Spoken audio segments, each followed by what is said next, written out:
Boa tarde, irmãos e amigos. Com muita alegria que nós vamos trazer para vocês mais um estudo da Epístola de Tiago, um estudo expositivo que estamos fazendo, versículo por versículo. E nós já aprendemos que no nosso primeiro estudo, como o crente deve passar pela aprovação. Com alegria consciente que é dada pelo Senhor Jesus, com o conhecimento edificante de que um dia seremos como Cristo e com a maturidade suficiente para ser usado por Jesus Cristo. Depois, em nosso segundo estudo, aprendemos sobre a maior necessidade na aprovação. É a sabedoria. A maior qualidade na aprovação é a fé. E a maior enfermidade da aprovação é a inconstância. Na mensagem de hoje, estamos estudando pobreza, riqueza e amor. Você já recebeu uma recompensa? Foi premiado pelo seu esforço e dedicação? A ideia de Tiago aqui, capítulo 1, do versículo 9 ao 12, que nós já leremos, é esta ideia do cristão ser recompensado por Deus com a vida eterna. Essa recompensa que Deus promete para o cristão perseverante, o cristão que ama a Deus. Vejam só o texto. Tiago, capítulo 1, do versículo 9 ao 12. O irmão, porém, de condição humilde, glorie-se na sua dignidade, e o rico na sua insignificância, porque ele passará como a flor da erva. Porque o sol se levanta com seu ardente calor, e a erva seca, e a sua flor cai, e desaparece, e a formosura do seu aspecto. Assim também se murchará o rico em seus caminhos. Bem-aventurado o homem que suporta com perseverança a provação, porque depois de ter sido aprovado, receberá a coroa da vida, a qual o Senhor prometeu aos que o amam. Vamos ter uma breve palavra de oração e em seguida nós estaremos iniciando conclusivamente esse estudo. Pai, Deus, Criador do céu e da terra, no nome de teu Filho, nosso Senhor Jesus Cristo, eu rogo que esta palavra venha ensinar, exortar, encorajar, salvar, ó Deus, consolar muitas vidas de teus filhos espalhados na Igreja em Bonfim Paulista e no mundo. Pai, sê conosco agora, por favor, convença do pecado, da justiça e do juízo. É nossa oração, no nome santo de Jesus Cristo. Amém. Estou levando um estudo nessa tarde que todos os cristãos que amam a Deus passarão por provas, mas também serão recompensados. Como a pobreza, a riqueza e o amor se relacionam com as provações da vida e a recompensa final? Neste dia estudaremos o relacionamento intrínseco entre as circunstâncias da vida, as provações e o galardão, a premiação dada por Deus a seus filhos. Em primeiro lugar, vejamos a provação dos pobres. Eu leio de novo Tiago 1:9. Nem todos os crentes, o texto aqui é: o irmão, porém, de condição humilde, glorie-se na sua dignidade. Tiago 1:9. Nem todos os crentes serão ricos financeiramente. Tiago esclarece bem isso. E nós observamos aqui uma conjunção adversativa no texto, porém, ela relaciona o versículo 8 com o versículo 9. O versículo 8 nós tínhamos acabado de ver o homem inconstante, bem diferente, em completo contraste com esse homem perdido, que não tem uma fé segura, permanente, que não persevera em Cristo. Bem diferente desse homem, contrastando com o homem inconstante, está o irmão pobre em recursos financeiros. Não é porque alguém é pobre que ela deixa de ser alguém valoroso aos olhos de Deus. A história da igreja primitiva nos revela o contraste entre ricos e pobres. Era grande entre os irmãos. Havia senhores, mas também haviam irmãos que eram escravos na igreja e eles estavam juntos. A pobreza aqui se apresenta como uma adversidade externa, uma provação na vida do cristão. Ser pobre pode ser uma provação na sua vida. E a questão é, você vai ser aprovado ou reprovado? A pobreza não é em si mesma evidência da ira ou do castigo de Deus sobre um de seus filhos. Há, portanto, irmãos, filhos de Deus que vão passar uma vida em uma condição humilde, com poucos recursos materiais.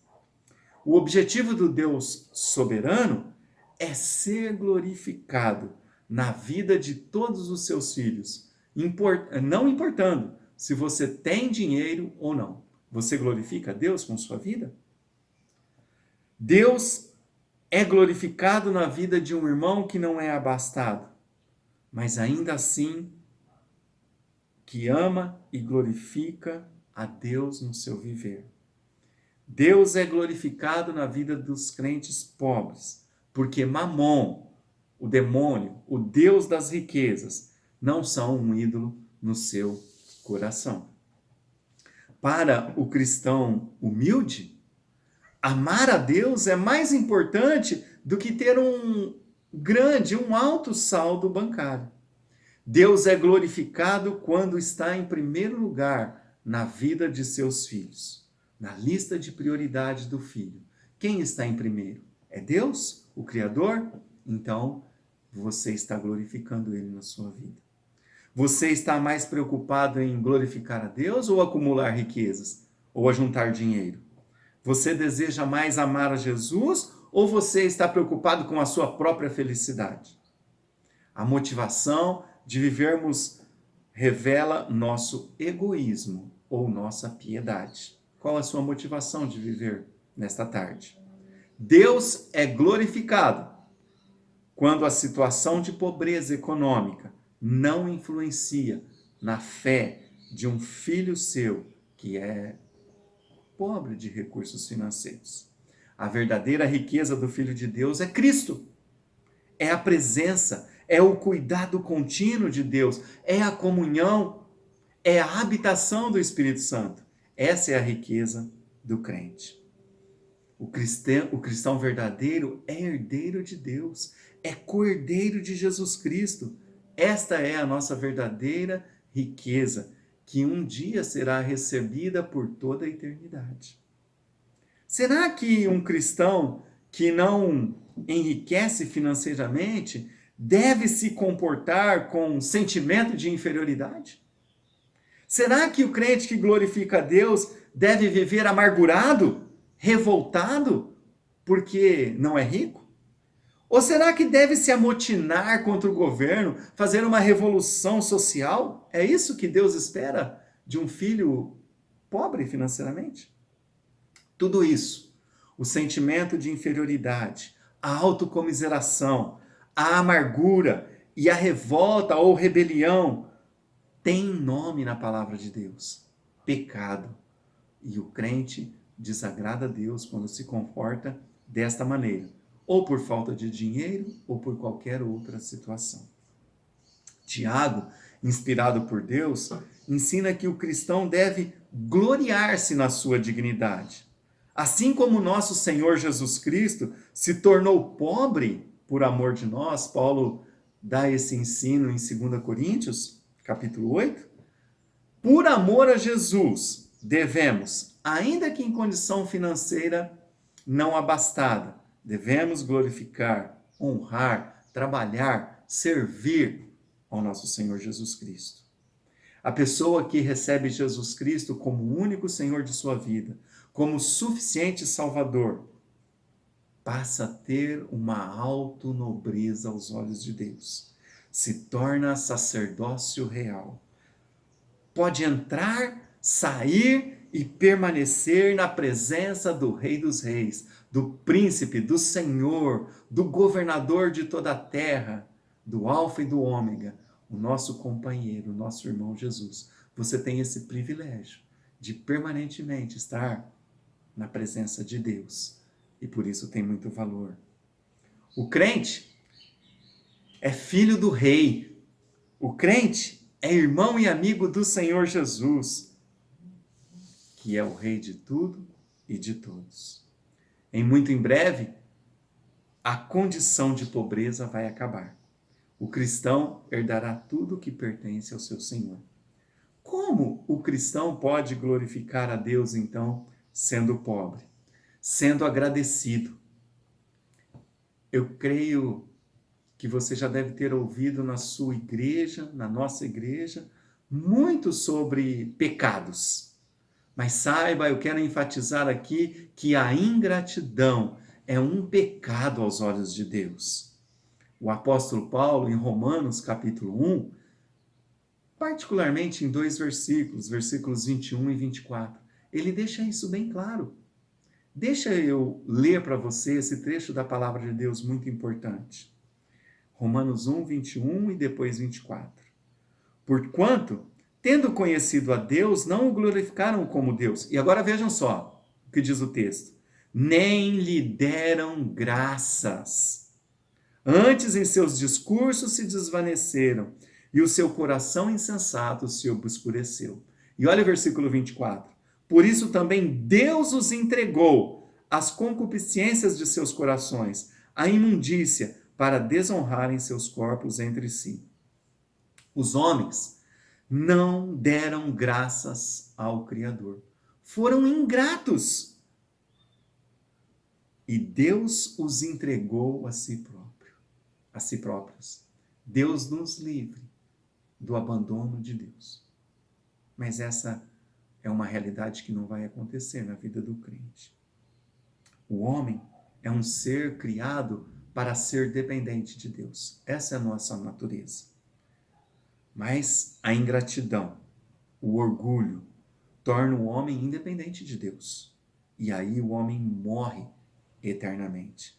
O homem se torna abandonado por Deus, porque Deus o entrega a ele a si próprio, aos seus caprichos, à sua mente, às suas ideias, aos seus pensamentos, à sua razão.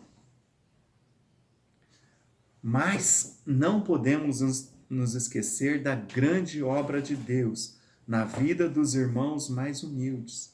Deus diz que há dignidade neles.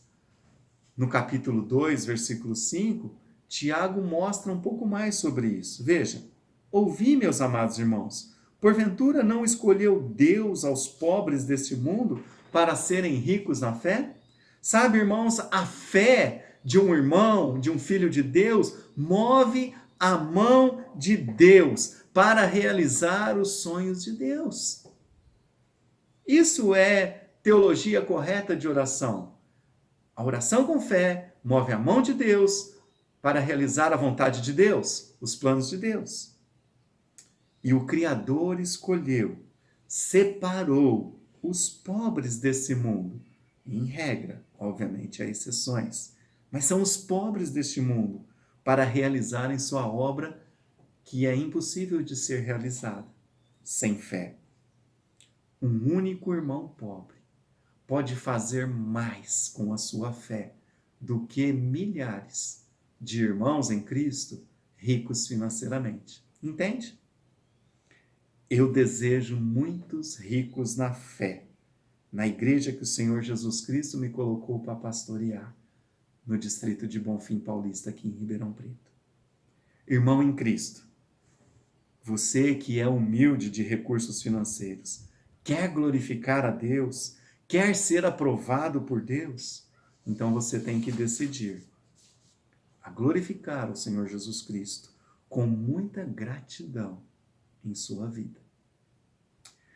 Já aprendemos nessa tarde sobre a provação dos pobres. Agora veremos a provação dos ricos.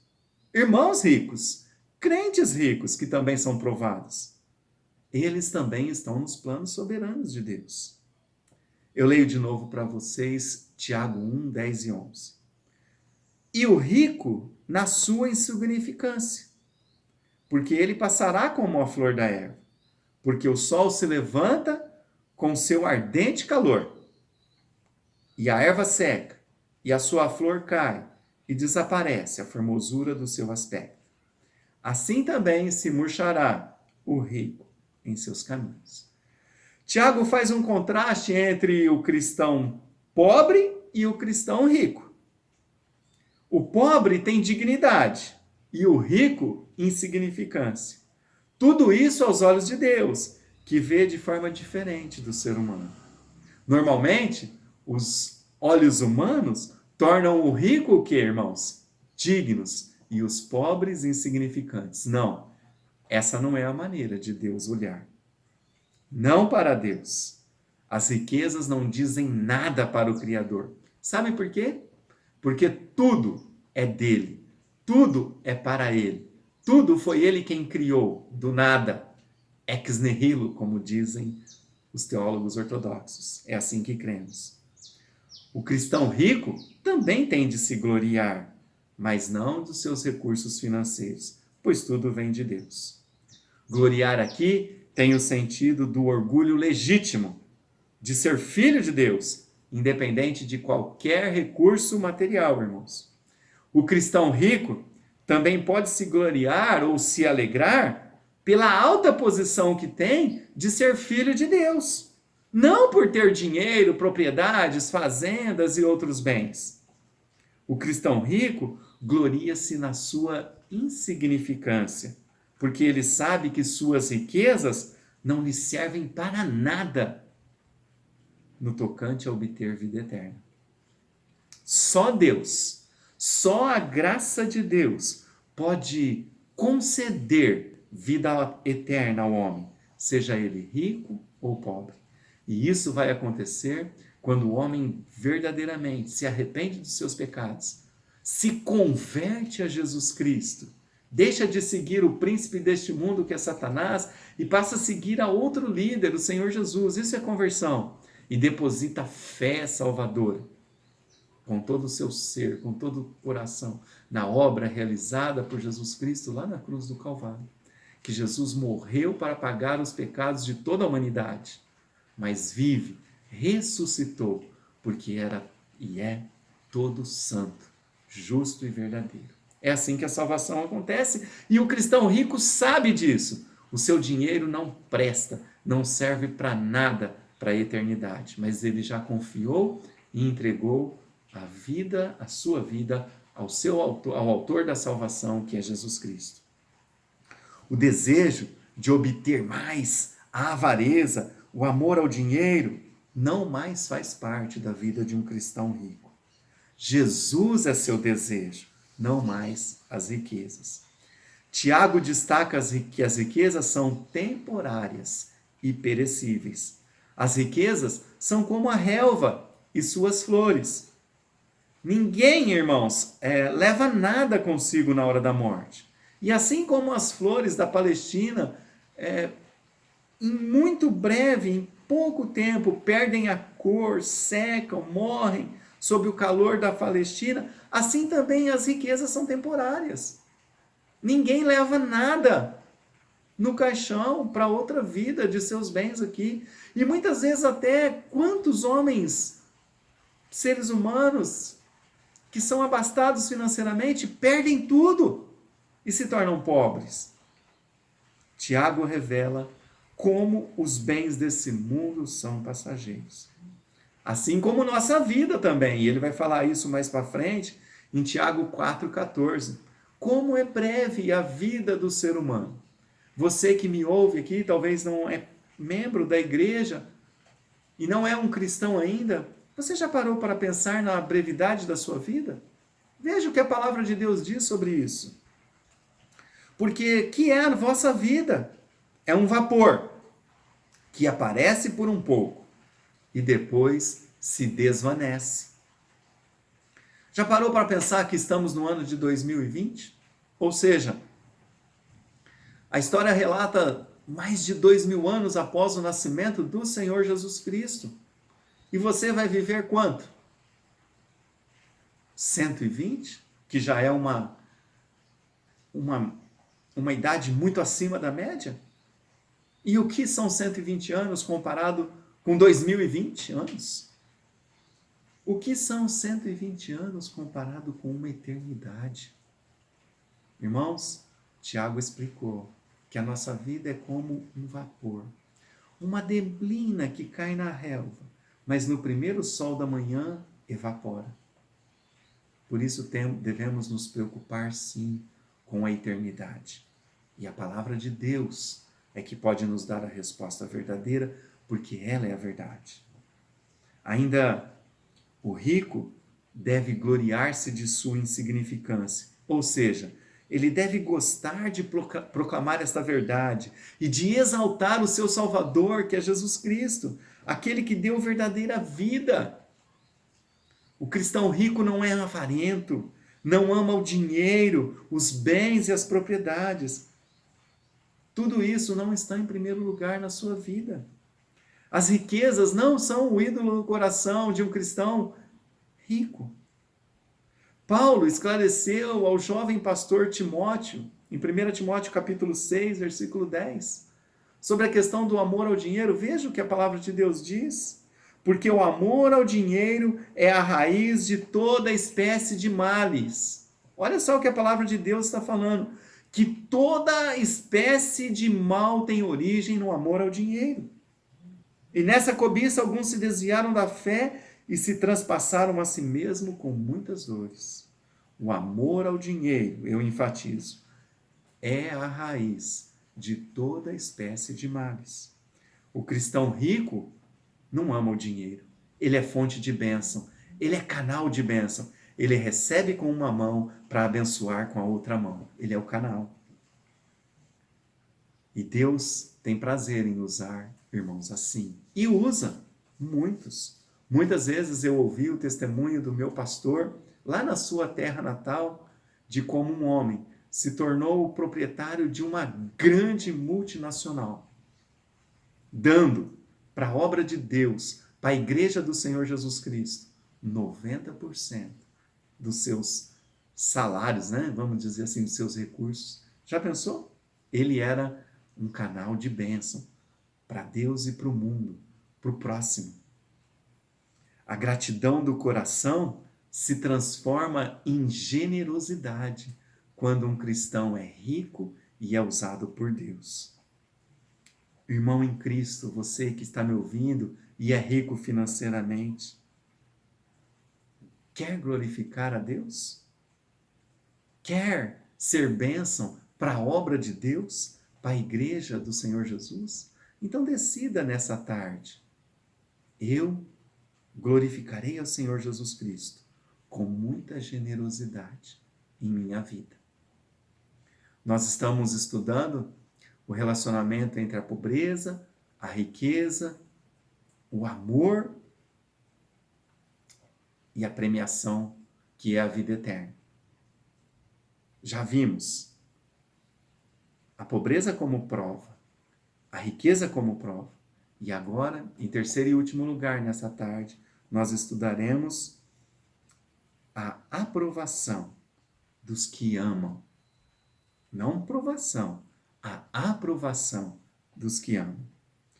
Tiago diz assim: bem-aventurado o homem que suporta com perseverança, eu estou enfatizando isso, aprovação. Porque depois de ter sido aprovado, receberá a coroa da vida, a qual o Senhor prometeu aos que o amam. Muitos exegetas da palavra de Deus, eles colocam Tiago 1,12 com o início da próxima lição. Mas, junto com poucos irmãos teólogos, eu prefiro colocar o versículo 12 aqui dentro deste estudo, nesta perícope. Penso que faz mais sentido, como nós veremos. Acabamos de ver que a pobreza e riqueza são causas de provação na vida dos cristãos. Tiago destacou que ambos, pobres e ricos, devem viver para glorificar a Deus. E agora, ele conclui o seu pensamento, afirmando: quem serão os bem-aventurados? Será que bem-aventurado é quem é pobre? Será que bem-aventurado é quem é rico? Tiago conclui que bem-aventurado é o crente aprovado, perseverante, que passa pela prova, seja qual for a provação da vida. Aos olhos dos homens, nós sabemos a resposta. Quem são bem-aventurados? São os ricos, mas não aos olhos de Deus. Bem-aventurado é o homem verdadeiramente feliz. Ele é ditoso, ele é afortunado. Trata-se, nas palavras de um renomado pastor John MacArthur, do bem-estar concedido por Deus que pertence apenas ao fiel. Isto é bem-aventurado. Já percebeu como as pessoas são externamente felizes nas redes sociais? Tem uma vida perfeita no Facebook. Tudo é lindo, tudo é maravilhoso. São hipócritas, são mentirosos, são artistas, são encenadores. Se você olhar mais de perto na vida de muitas pessoas que relatam uma vida perfeita no Facebook, você vai ver que essa não é a realidade de suas vidas. Mas o crente que persevera na provação, a palavra de Deus diz, ele é bem-aventurado. A vida na rede social, na maioria das vezes, é uma mentira. Mas Deus, que é fiel e cumpridor de suas promessas, está declarando quem de fato é bem-aventurado. O homem que suporta com perseverança a provação é bem-aventurado. E nós vamos ver que esse homem é o homem que ama a Deus. Qual a sua aprovação? Pobreza? Riqueza? Doença? Um filho nas drogas? A esposa que o abandonou? Qual a sua aprovação? Continue continuando. Continue servindo a Deus. Persevere, ainda que você esteja passando por provas. Deus é fiel, Ele te ama, Ele está junto com você. Seja aprovado. Não seja vacilante, inconstante, indeciso. Permaneça com Deus em seu lugar. Continue, continuando. Continue seguindo a Cristo, fazendo a obra de Deus, participando da igreja. Seja membro numa igreja bíblica. Persevere na prova. O crente que suporta a aprovação é aquele que a carrega. Esse é o termo grego, o significado. É aquele que permanece embaixo. A ideia presente no termo suportar é de levar a carga, não esmorecer, ou fugir, ou se retirar, ou desertar na hora das provas. Meu irmão em Cristo, não deserte da obra, da presença, da comunhão com Jesus Cristo, se você está passando por provas. O cristão continuando. Sempre. Ele não é derrotado pelas provações, pelo diabo, pelas circunstâncias da vida, porque o seu Deus, o seu Senhor, junto com o cristão, é mais do que vencedor. Glória a Deus. Anime-se, meu irmão. Você que passa por provas, Deus é contigo. A bem-aventurança começa nesta vida sobre o cristão, pois ele obteve paz com Deus. A ira de Deus, mas não permanece sobre o filho. Sim, o filho pode ser disciplinado, sabemos disso, mas Deus não está irado com seus filhos. Aí a disciplina de Deus pode até levar o filho para a glória eterna, mas isso não é ira. Deus corrige ao filho que ama. Isso é disciplina, é muito diferente. Mas a bem-aventurança tem reflexos na eternidade, onde receberemos como prêmio a verdadeira vida, sem dor, sem sofrimento, sem tristeza, sem doença, sem morte. O termo grego traduzido por coroa aqui, Stéphanos, é a tradução de coroa da vida, as grinaldas das competições esportivas. A coroa consiste em vida, uma dádiva de Deus para todos aqueles que amam a Deus. A vida é a definição daquilo que a coroa representa. Por isso, poderíamos traduzir esta frase assim: receberá a coroa, que é a vida. E a vida é nosso Senhor Jesus Cristo, nosso amoroso e eterno Deus. Quem receberá a vida eterna? Essa é uma grande pergunta, que tem reflexos por toda a eternidade. Quem receberá a vida eterna? Tiago respondeu: não é aquele que levanta a mão em um apelo numa igreja, não é aquele que aceita Cristo para se ver livre do inferno, simplesmente. Para quem Deus prometeu a vida eterna? O texto é muito claro em Tiago: para aqueles que amam a Deus. Você ama a Deus? Você recebeu Jesus Cristo como seu único Senhor? Como seu suficiente Salvador? Jesus, eu quero deixar bem claro para vocês isso nesta tarde. Ele é Salvador de toda pessoa que o recebe verdadeiramente em sua vida como Senhor dela. Veja isso em João capítulo 14. Eu vou ler para vocês 2 versículos, o versículo 15 e o 21, que nós até cantamos em nossa igreja. Se me amais, guardais os meus mandamentos. Veja como é claro. Aquele que tem os meus mandamentos e os guarda, esse é o que me ama. E aquele que me ama será amado de meu Pai, e eu o amarei e me manifestarei a ele. Amar a Deus, amar o Senhor Jesus Cristo, que é o nosso Deus, está diretamente relacionado em obedecer a palavra de Deus, porque Deus exaltou a sua palavra até acima do seu nome, diz o salmista. Se você não obedece a Deus, se você vive na prática do pecado, tem uma vida constante, não estou falando que o crente não peca, é sinal, é evidência de que você não ama a Deus. Está entendendo? Amar a Deus envolve obedecer a palavra de Deus. Odiar, eu não vou pecar, eu não vou blasfemar, eu não vou desonrar o Senhor Jesus. Eu vou obedecer a palavra de Deus. Jesus, em Mateus 22, também relacionou o amar a Deus com o amar o próximo. João, da mesma forma que Jesus, apontou este ensino em 1 João 4,20. Eu leio para vocês.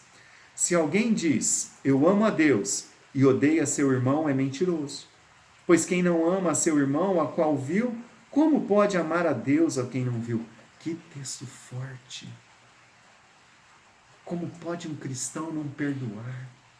Como pode um cristão odiar o próximo? Não, isso não é conforme a palavra de Deus. É impossível amar a Deus se você não ama o próximo. E talvez você está me ouvindo, talvez um dia, lá atrás, você levantou a mão num apelo e você está colocando a sua confiança de eternidade naquela mão levantada. Tiago diz que quem ama a Deus obedece os mandamentos, a palavra de Deus. Tiago diz que o verdadeiro cristão, ele ama a Deus. Jesus é o seu Senhor? Você tem obedecido a Ele? Você tem amado o próximo? Porque eu amo a Deus, eu vou perdoar meu irmão. Porque eu amo a Deus, eu vou ajudar meu irmão. Porque eu amo a Deus, eu vou favorecer, encorajar, vou alimentar, vou suprir um irmão em Cristo, uma pessoa que tem necessidade. E principalmente, porque eu amo a Deus, eu não vou negar ao próximo, ao mundo, a verdade principal que Deus incumbiu a sua igreja de levar, a mensagem de salvação, o evangelho. Eu vou ser uma testemunha de Jesus Cristo, porque eu amo a Deus. E eu faço isso falando de Jesus, da salvação, da obra dele na cruz, que ele morreu para perdoar os nossos pecados, mas que ele vive e ele tem poder para salvar todo aquele que invocar o nome dele como Senhor e Salvador. Você ama Deus? Então você vai ser uma testemunha. Você ama Deus? Então você vai investir na obra de missões. Você não vai ser avarento. Você vai pegar o seu dinheiro e vai enviar outros, porque Deus quer que nós anunciamos o Evangelho aqui e no mundo. E eu nem você podemos fazer isso ao mesmo tempo, como Atos 1:8 exige. Não tem como eu ser testemunha de Jesus aqui em Bonfim Paulista e lá na China, ou lá em Israel, ou lá em Espantagado, uma cidade da Bahia, ou lá em Cocos, também na Bahia, São Brás, onde nosso irmão, o pastor Apoema, está plantando a igreja de Jesus. É através de missões que o crente também mostra que ama a Deus. Mas, enquanto isso, outros crentes ricos estão brigando na internet que o dízimo não é coisa da presente era. Que coisa, que avareza. Deus espera muito mais do que o dízimo de seus filhos. E é isso que o filho tem vontade, tem prazer em fazer. Tem prazer em ver expandir o reino de Cristo, a obra de Deus. E ele faz muito mais, ele dá muito mais do que o dízimo, porque ele não é avarento. Irmão em Cristo, que passa por provas, quer glorificar a Deus? Quer ser aprovado? Então decida, eu glorificarei ao Senhor Jesus com muito amor durante toda a minha vida. Eu concluo sempre fazendo um resumo da mensagem, porque nós pregamos aqui em 3 pontos, para você que está me ouvindo, tomar 3 decisões. Pelo menos uma delas, ou 2. Aprovação dos pobres. Será que você que me ouve passa por essa prova? Então decida, eu glorificarei ao Senhor Jesus Cristo com muita gratidão em minha vida. Ah, mas talvez você é um irmão em Cristo que tem muitos imóveis, que tem muito dinheiro. Qual a minha decisão, pastor André? Eu repito para você, meu irmão. Decida, eu glorificarei ao Senhor Jesus Cristo com muita generosidade em minha vida. E finalmente, a aprovação dos que amam. Quer ser aprovado? Por Deus, não por homens? Então decida, eu glorificarei ao Senhor Jesus Cristo com muito amor em minha vida. Amados que me ouvem, que o nosso Deus, o Senhor Jesus Cristo, o Espírito Santo, possa te convencer das verdades da palavra de Deus que você acabou de ouvir. Deus te abençoe e que tudo isso possa ser realizado em sua vida. Amém.